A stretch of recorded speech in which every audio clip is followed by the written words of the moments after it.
आज आपण बनवू साधे आणि झटपट होणारे शेंगदाणे आणि गुळाचे लाडू, ते बी तूप न वापरता। हे लाडू उपवासाने चालता आणि महिनाभर टिकता। हे लाडू आरोग्यदायी आणि चवदार आहे। चला पाहू मग हे लाडूची रेसिपी। राम राम मंडळी, स्वागत आहे तुमचं माझ्या चॅनलमध्ये। सगळ्यात पहिले आपण शेंगदाणे भुजी घेऊ। हे मी 2 वाटी शेंगदाणे घेतले आहे। एक कमी गॅसवर एकसारखे चालत आपण भुजी घेऊ। हे चांगले कुरकुरीत होते तर लोक आपल्याला भुजी घेणे आहे। शेंगदाण्यामध्ये पौष्टिकता बदामपेक्षा बी जास्त असते। आपण असे कमी गॅसवर मस्त शेंगदाणे भुजी घेतले आहे।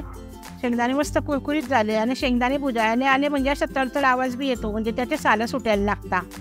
असे मस्त कुरकुरीत शेंगदाणे भुजी घेतले आपण। कमी गॅसवरच भुजायचे म्हणजे मस्त भुजाता। आता हे शेंगदाणे एका मोठ्या ताटात काढी घेऊ आणि हे चांगले थंड होऊ देऊ। शेंगदाणे मस्त थंड झाले। आता आपण मिक्सरच्या भांड्यात घेऊ आणि बारीक करी घेऊ। बारीक म्हणजे असं दरदरे करी घ्यायचे। शेंगदाण्याचे सालं नाही काढायचे।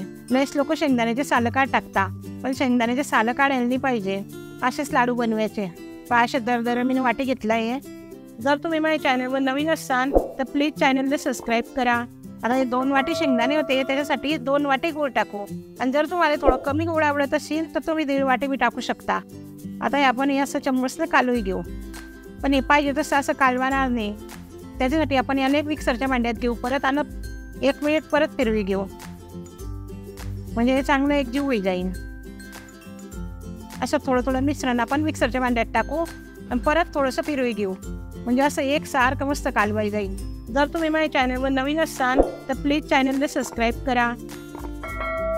पहा कसं गुळ आणि शेंगदाण्याचं मिश्रण एकजीव झालं आहे। आता आपण हे मोठ्या भांड्यात काढी घेऊ। आता पहा आपण हे सर्व शेंगदाण्याचं गुळाचं मिश्रण एकजीव करी घेतलं आहे। आता याने आपण परत असं हातानं कालवी घेऊ। असं हे शेंगदाणा गुळचं मिश्रण आपण मिक्सरमध्ये परत फिरवी घेतो ना, ते लाडू बांधायला सोपं पडतं। अशा हाताने किती बी कालवलं तरी तर तसं बांधून येत नाही त्याच्यामध्ये। त्यासाठी मिक्सरच्या भांड्यामध्ये टाकीस आणि थोडंसं फिरवी घ्यायचं, म्हणजे मस्त पटापट लाडू बांधता। पहा मस्त कालवी घेतला आहे। आता आपण लाडू बांधी घेऊ। आपल्याला पाहिजे त्या आकारात आपण लाडू बांधू शकतो। आता मी जास्त मोठे नाही जास्त लहान नाही असे मध्यम आकाराचे लाडू बांधी घेते। काही काही गुळ असा हाताला चिपकतो, तुम्ही कोणता गुळ वापरता त्याच्यावर आहे। जर तुमचा गुळ थोडा चिकट असेल ना तर ते हाताने चिपकील। जर चिपकत असेल तर तुम्ही ना थोडंसं तूप लावायचं हाताने। आता पहा मी ना तूप नाही लावलाय तरी हे काही गुळाचं न शेंगदाण्याचं मिश्रण चिपकत नाही आहे। असे मी आता लाडू बांधी घेते। पहा कसे मस्त लाडू बांधत आहे। असे लाडू कधी ठेवायचे, सकाळी सकाळी तुम्ही 2 काढले म्हणजे तुम्हाला दिवसभर काही खायची गरज नाही। हे असे लाडू तुम्ही बनवी ठेवा, हे 1 महिना चांगले टिकता। हे लाडू नवरात्रीमध्ये खायसाठी चांगले आहे। हे लाडू खायला शरीराला ऊर्जा येते। तुम्हाला रेसिपी कशी वाटली या मला कमेंटमध्ये नक्की सांगा।